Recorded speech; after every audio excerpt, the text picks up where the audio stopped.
Now, a couple of months ago on my Facebook group, somebody posted a picture of a helical antenna with parasitic elements, and this particular antenna was on a Russian moon rover. Now, although Russia didn't end up landing anybody on the moon during that particular space race, they did put a few moon rovers on the moon, and I'm not going to try and pronounce the name because I'll probably just destroy it, but basically on that lunar rover it had a helical antenna with parasitic elements that was for transmitting, and they also had a helical cone antenna for receiving on that particular moon rover. And somebody posted the picture and asked if anybody had seen anything like this helical antenna before, and as soon as I saw that, I knew I had to have a go at making it.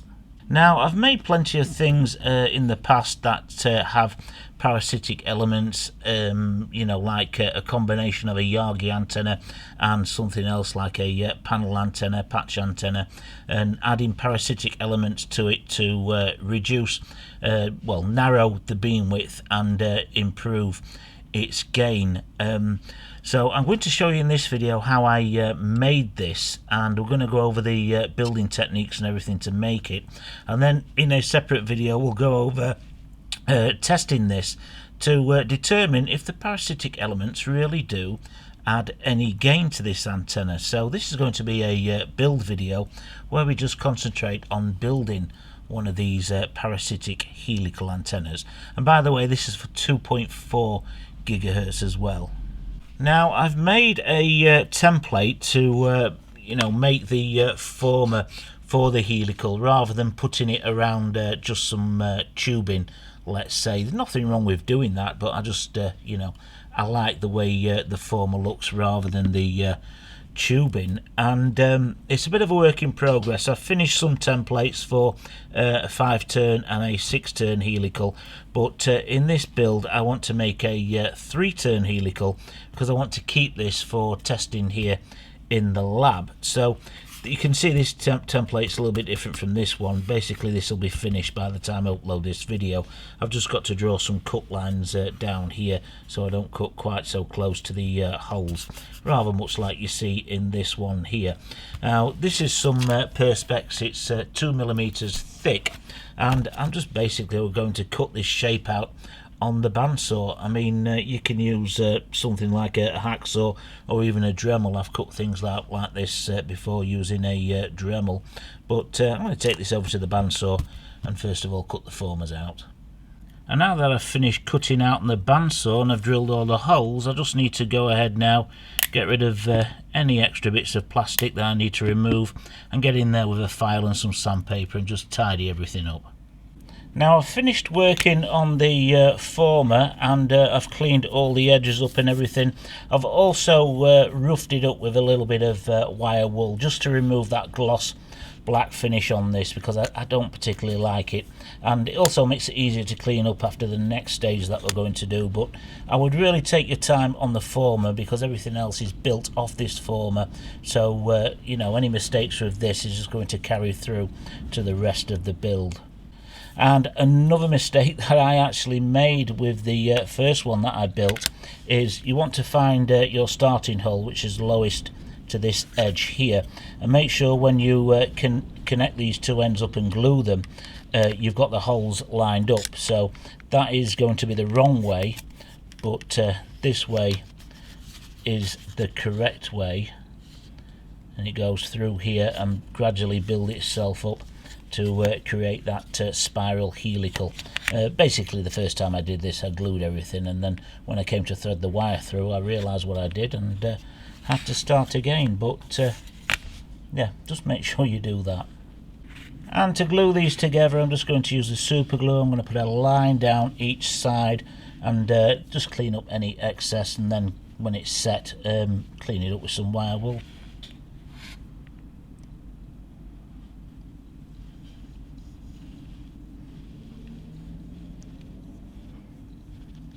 Now that we've got the former all glued together, and as you can see I've cleaned up the super glue with some wire wool, it's now time to start bending our wire.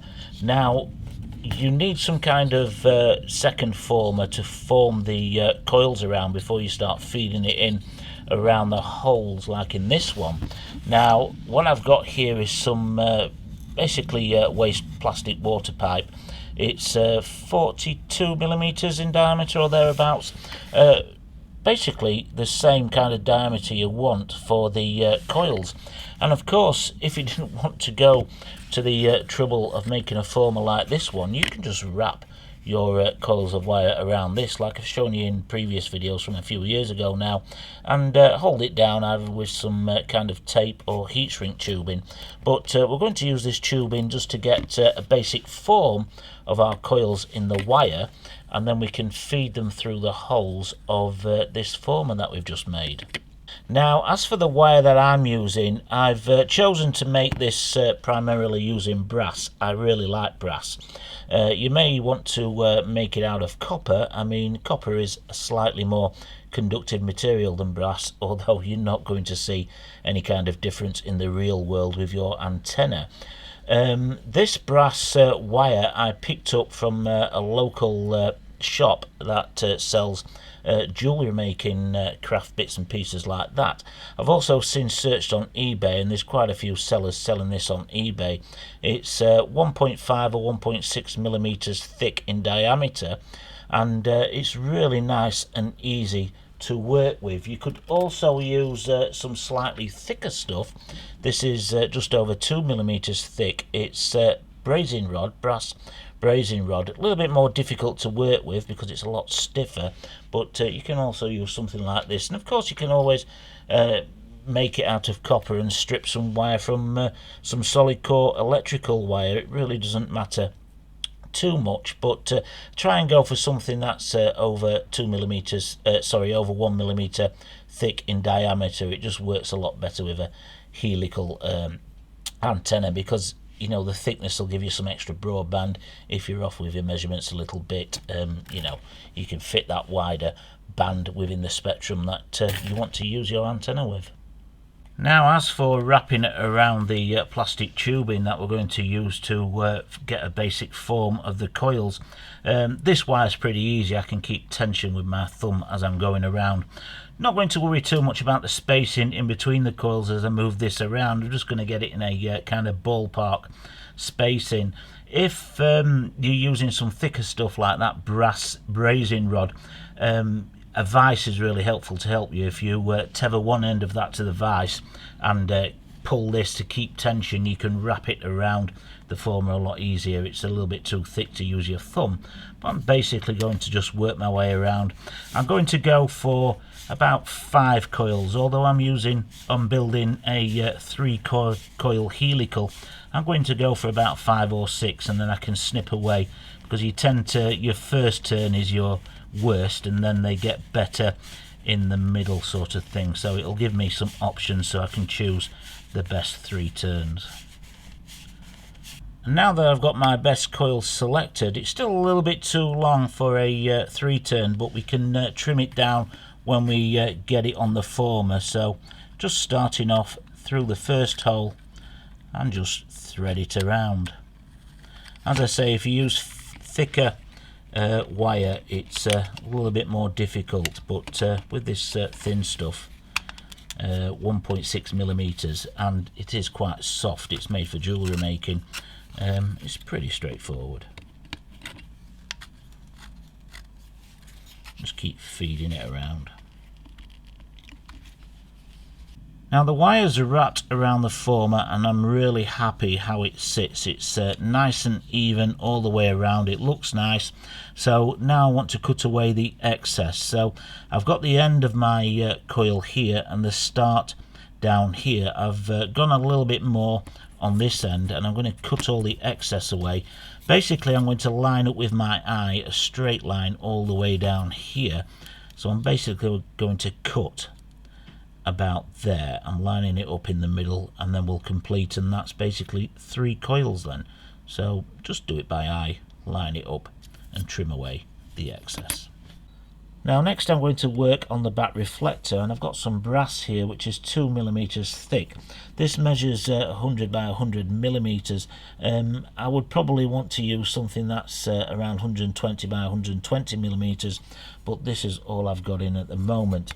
You can see I've put some layout lines on this just to help guide me, because what I'm going to need to do is mark out the holes that I'm going to drill in the reflector where these little legs are going to fit through, and then we can epoxy them in place. So that's going to help me center this former, and then I can mark out with a Sharpie where I'm going to drill the holes for the legs. So that's what those layout lines are for. So now I've marked out the legs, just to mark out the hole where I'm going to drill for the SMA connector, I can just measure from the edge in here, and using my ruler I can see that I need to be 23 millimeters. So I can use my ruler, my mark out lines, and just measure and put a little dot at 23 millimeters. Now I've been working on the back plate. I've drilled the 4 holes for the legs in the former, and I've also put one of these little right angle brackets that I use on my cantennas. You can pick these up off eBay, a bag of 50 for just about £4 or £5. Tapped out a hole for the correct size for a tripod mount, and I've soldered it onto the back of this brass here, and I've cleaned it up. I've made it black, as you can see. I haven't got any brass, otherwise I would have made a brass mount for this, but I think this one also looks quite neat. It goes with the black of the former.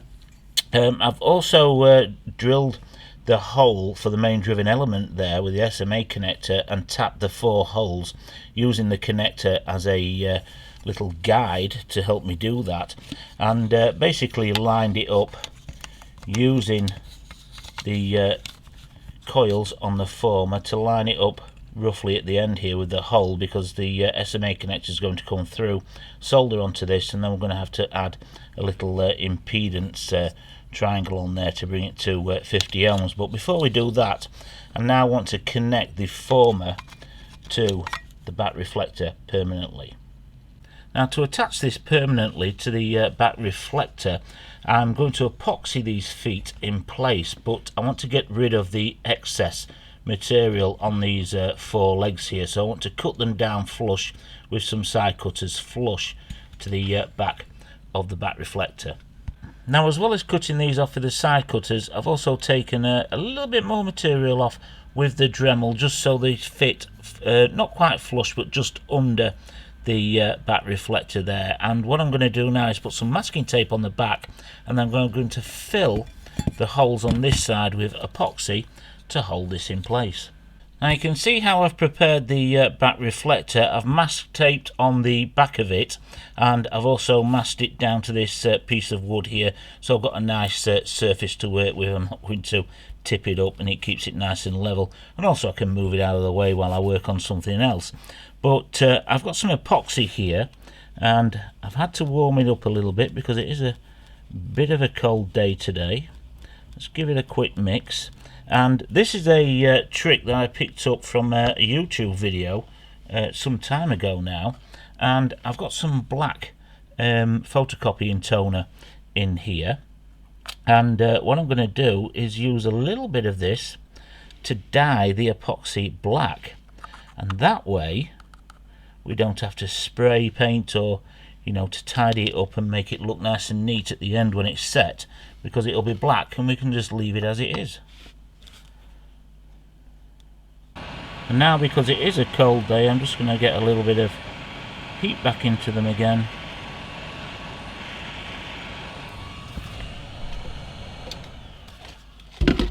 Now I'm going to set the former in place, making sure I've got this lined up with the SMA hole. So there we go. I'm pretty happy with the way that's sitting, so I'm just going to put it off to one side and let that epoxy set. Now I did end up leaving this overnight for it to set. You can see here I've done nothing else but remove the masking tape from the back. Haven't used any sandpaper. Lovely clean job on the back with that epoxy and dyeing it black. Don't have to do anything else whatsoever to it. It's in here nice and strong, so what we're going to do now is connect the SMA connector. Now you can see here I've prepared this one. I've got some brass rod here that we can solder onto. If we insert it through the hole there, I can solder it in place just there, trim away any excess, but I want to put a little bit of heat shrink tubing just around this bit here so we don't ground it out to the back reflector. Now I just wanted to show you that I've soldered that SMA connector into position there, and I've cleaned it up as well with the Dremel. The SMA's connected on the back with screws now, but it's not finished yet. We need to bring the impedance down onto the SMA here, the transmission line from the coil. Now the coil is quite high. I can't remember exactly how high it is, but it's in the low 100 and about 120, 130 impedance, so we need to bring it to 50 ohms. So we're going to put a little tab of a triangle of metal on here so we can bring that down. There are a couple of other ways to bring the impedance down on a helical, but this is the way that I prefer. Now I will include a template to make this with the PDF that you can glue it down to some metal and cut it out, but I'm just going to make one here. I've got a piece of brass here. It's a piece of scrap brass, and I'm going to measure 6mm from this corner here. I'll get my ruler, 6mm, just put a little mark there like that. Now I'm going to turn it around and I'm going to measure 16mm from the bottom here.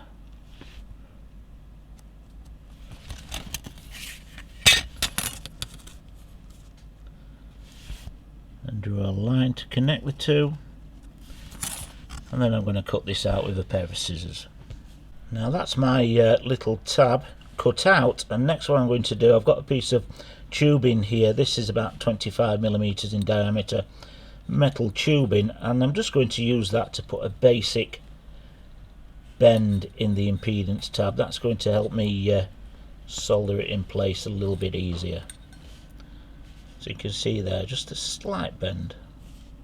Now I've tinned up the areas where I want to make contact, so I'm just holding it with these tweezers here. You just need to hold it with whatever you can, and then basically flow some solder. It's really difficult to get this on camera, but hopefully you get the idea. So that's what it looks like when I've cleaned it all up and it's soldered in place. Really difficult to solder something like this on camera, but hopefully you get the idea.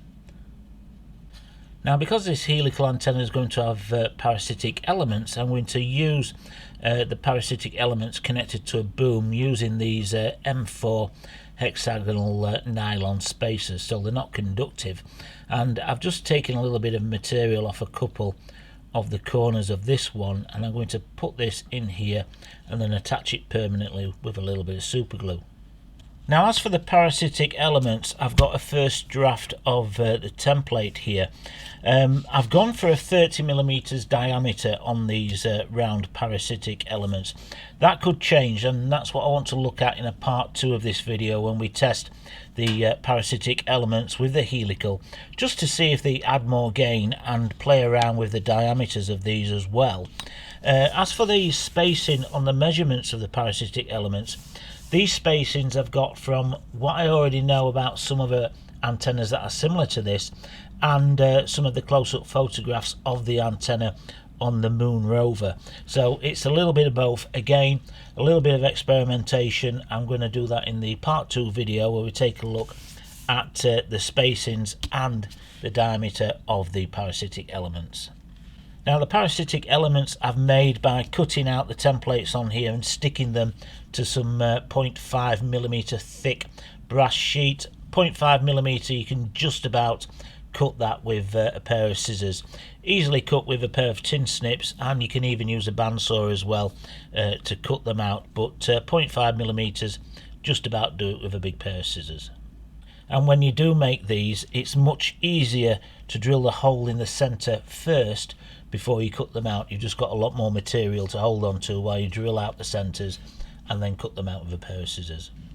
And as for the spacings, again, the nylon hex spacers that you can pick up off eBay pretty cheaply, but as I said, these measurements are just a best guess for the moment.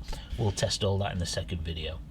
Now, although I did say we'll give it a thorough test in the second part of this video, I thought we'd just take a quick look at the frequency response for this antenna on the network analyzer.